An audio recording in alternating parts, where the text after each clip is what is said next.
Hello guys and welcome to Audiobook Gifter. Before we continue this video, please hit like and subscribe, and please check the series in web novel and support the creator. Chapter 1.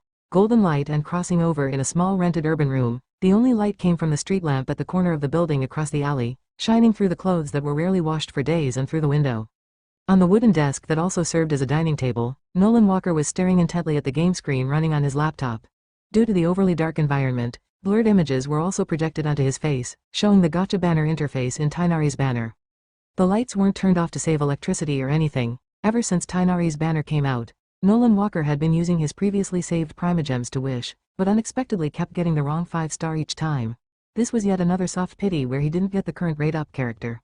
He continued wishing another 30 times without even a ripple. As a college graduate who had just graduated and became unemployed, Nolan Walker simply didn't have the means to top up and spend money. He could barely make ends meet with some side jobs. However, he didn't want to miss Tighnari, so he painfully farmed chests, domains, and events for over 10 days, saving up each intertwined fate he obtained. Now he finally made it to hard pity right before Tighnari's banner ended. Nolan knew that with the guarantee system this wish would definitely get him Tighnari. Thinking of the bittersweet past 10+ days, he turned off the lights in his room and sank into darkness. He was determined to be blinded by the golden light. This is the stubbornness of a loser, right? With his palm on the mouse, he slowly moved towards the wish button. Even knowing it was a guaranteed 5-star, he still felt a bit nervous before the moment of truth. Click. A crisp sound rang out as Nolan pressed confirm. The wishing animation began playing, a brilliant shooting star descending. He watched without moving, repeatedly chanting gold, gold, gold in his mind. In less than a second, the shooting star flashed golden, confirming that there was no error. He got hit. Although extremely excited, Nolan didn't have anyone to share the moment with, and he wasn't in the habit of talking to himself, so he could only silently rejoice. 1 second, 2 seconds passed. Strangely, the golden shooting star on the screen kept expanding instead of the animation ending. Could it be a network issue? No way, at this time? He always played full screen, which made him dizzy, so he could see the taskbar showing his phone hotspot still connected fine. It wasn't a signal problem. Just as he was feeling anxious, the golden shooting star showed no signs of stopping at all. Could it really smash its way out? As if responding to Nolan's thoughts, the sound of breaking glass rang out. Cracks like a spiderweb appeared on the screen with golden light bursting out from within. Nolan's eyes widened, but there was no time to think. The whole screen shattered and the golden light swallowed him whole, his consciousness going blank as the room was left empty. Boing, boing. Bouncing soft squishy noises that sounded like something jumping up and down. Still unconscious, Nolan turned over with an itch. It felt like sleeping on grass, the soft pointy blades brushing over his skin. Wait, wasn't I just wishing? As if realizing something, fragments of memories flashed through Nolan's mind, ending at the scene of being struck by the game's golden shooting star. He had just opened his eyes when a splash of water hit his face. Nolan instantly woke up. Lying sideways on the grass, in his blurred vision was a blue blob jumping up and down. He wiped the water off and propped himself up with one hand. His sight gradually cleared. It was a hydro slime. Hydro slime. Wait, that's too weird. What's going on right now? Nolan uttered his voice in some surprise. The soft and bouncy little thing in front of his eyes looked very cute. Wasn't it the hydro slime in the game? It was exactly the same. Could it be real? Could it be that he had been knocked out by the golden light for several decades, and nowadays game companies could use biotechnology to create fantasy creatures from games to sell? While Nolan was shocked, the sudden voice frightened the hydro slime. It angrily squeezed its body, poised to attack. Nolan had seen this scene countless times in the game, so of course he knew what it was going to do. Hey, wait, calm down, he instinctively shouted, getting up to run away, but was a step too late. His raised butt was struck by the slime's bouncy body, knocking him flat on the ground. Luckily it was grass, a bit of cushioning not to be seriously injured. He was now 100% sure that this slime was real. In the end, it was a monster. Even with its cute appearance, once recognizing Nolan as an enemy it ruthlessly pursued. It wanted to attack again. Nolan swiftly rolled on the ground, narrowly dodging an impact. He crouched there catching his breath. What's the situation here? Keeping an eye on the hydro slime, he reserved the strength to observe his surroundings, wanting to confirm if he had truly come to Teyvat. Otherwise, how could such an identical hydro slime exist? The ground was grass, emerald like fresh sprouts. The sky was vast with white clouds and blue sky rarely seen in modern cities. To the left was a forest and to the right a clear lake. In the center of the lake was a small island with a statue of the Seven. The hydro slime gathered its strength to crash into him again. Prepared this time, Nolan dangerously but narrowly dodged. This hydro slime wasn't the big variant. Its speed wasn't too fast. For him as an ordinary human adult, with preparation, he could also dodge it. Nolan looked at the slime, which seemed to be more angry look. He retreated 2 steps towards the statue of the Seven. The lake water was shallow enough to wade across. Getting closer to the statue, he confirmed it was undoubtedly the Anemo Archon Barbados' statue. Recalling the long familiarized game map, comparing it against his current surroundings, unsurprisingly, this was Starfell Lake. The scenery before him, the sounds of fish disturbed into swiftly swimming, the air carrying the scent of grass entering his nostrils, everything he saw, heard, and smelled told him without exception, this is another world. This is just too amazing. Nolan is just a bottom laborer on the earth, his life is depressing and hopeless, and only the expectation of his relatives is the driving force behind his continuous efforts. But effort doesn't always pay off in this society, otherwise, why would the vast majority still fail to succeed? Nolan wouldn't say he was fed up, but the meaningless day-to-day work had nearly extinguished all his passion. Luckily, he had the Teyvat continent to accompany him, one of the few places that could bring him peace and quiet. He had long yearned for Teyvat while playing the game. What child doesn't love to fantasize? So when he suddenly crossed over into Teyvat, he had no doubts or disbelief about accepting this reality. He didn't have any strong attachments holding him back on Earth either. Since he was here, there must be a way back too. After all, Teyvat was a land of supernatural powers. As long as he didn't give up, there would always be chances.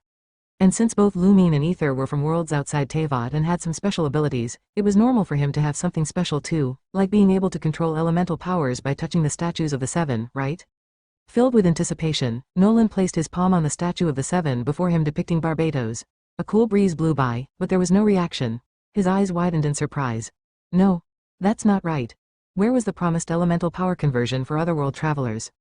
Boing. Boing. The pesky hydro slime wasn't ready to give up the chase, splashing through the lake undeterred. Did it really have to hold such a grudge over such a small thing? It definitely lived up to being a monster. Damn, really no reaction at all no matter how long he kept his hand on the statue. So much for wishful thinking on his part. Well, even though he didn't obtain any special powers like Lumine or Ether, he still had to deal with the slime before him now. In fact, Nolan wasn't actually very afraid. He had defeated hundreds, if not thousands of slimes in the game before, even including Raiden Shogun herself. It's not that he also has such ability, it's just that now he's not completely ignorant about this unfamiliar world, and understands that as an ordinary adult, he can deal with this small type hydro slime if there's only one. At least running-wise, it definitely can't catch up to him. However, Nolan didn't plan on just escaping. Instead, he wanted to try defeating it. After all, this was Teyvat. Wilderness filled with monsters was commonplace. Living here, sooner or later one would encounter them. Also, if the information provided in-game was accurate, slimes had a chance of dropping slime condensate when defeated. It should be in demand, and if sold, could fetch quite a lot of mora. This would solve Nolan's penniless state after crossing over to Teyvat.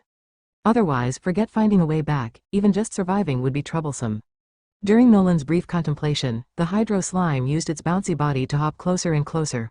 Nolan used the statue of the Seven as cover, blocking the slime. The slime jumped a bit to the left, so Nolan moved a bit to the right. It hopped right, so he stepped back left, repeatedly blocking its attack path. The not-so-bright slime was extremely annoyed, deciding to just charge and smash this obstructing pillar, gathering strength for one big jump. Boing! It dealt no damage whatsoever to the statue and bounced back, rolling on the grass. Due to its physical composition, the water slime temporarily lost control of its body as it tumbled. Now was his chance. Seizing the opportunity, Nolan leapt forward, pounding the small slime's body wildly with his fists.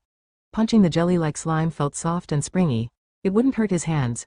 After over a minute of punching and kicking for all he was worth, the slime finally dissolved into a puddle of elemental water on the grass, defeated. Unfortunately, no slime condensate formed. Nolan felt somewhat disappointed.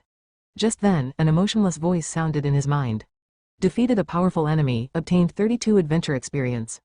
What? Nolan was stunned at first, then he saw a familiar interface appear in his vision. Name: Nolan Walker. Level: LV.1, 0100s, race: human. Title: None inherent talent, entangling affection. Skills: None specialty, open black lens bracket descender close black lens bracket adventure express, 32. Wasn't this a Teyvat fan-made minigame that had become popular online recently? Nolan had also downloaded and played it before. Players would gain Adventure Express from defeating enemies, which could be used to increase their level or skills. Innate talents were randomly obtained by each player and provided special effects, like open black lens bracket honorary knight close black lens bracket, open black lens bracket flying champion close black lens bracket, or open black lens bracket unconferred flower close black lens bracket. Unfortunately, Nolan didn't have one yet. Skills had to be learned and trained. Specialties came from adventuring experiences. The more bizarre the experiences, the higher the chance of obtaining a specialty. He hadn't expected this fan-made game to cross over with him too. He was worried earlier about how to survive in Teyvat without any abilities, but this was just hitting the jackpot. All those times he rolled the gacha just to build up pity must have paid off with his streak of luck. Only Nolan could see this panel. He tapped on the explanation for his innate talent open black lens bracket entangling affection close black lens bracket to see what it did, hoping it was a good one since that mattered a lot to players. Open black lens bracket you were once struck by the golden light of entanglement, awakening this talent within you. After interacting with characters, you will unlock corresponding affection levels. Upon reaching max level 10 affection, you shall obtain empowerment from their archon seats. However, this character scope is limited to the opposite gender. Close black lens bracket. Based on the description, his innate talent seemed similar to the affection system in Genshin Impact, except at max level he would obtain some special archon empowerment rather than a name card. He didn't know what the exact effects would be though. It definitely wouldn't be easy to fulfill the conditions, since max affection represented complete trust and vulnerability with someone, requiring long periods of interaction to achieve. He could only let nature run its course. Nolan tapped on his other trait, the specialty open black lens bracket descender close black lens bracket. As he guessed, it denoted him as someone who came from outside Teyvat, with no records on the world tree, similar to the Traveler, and that was it for effects.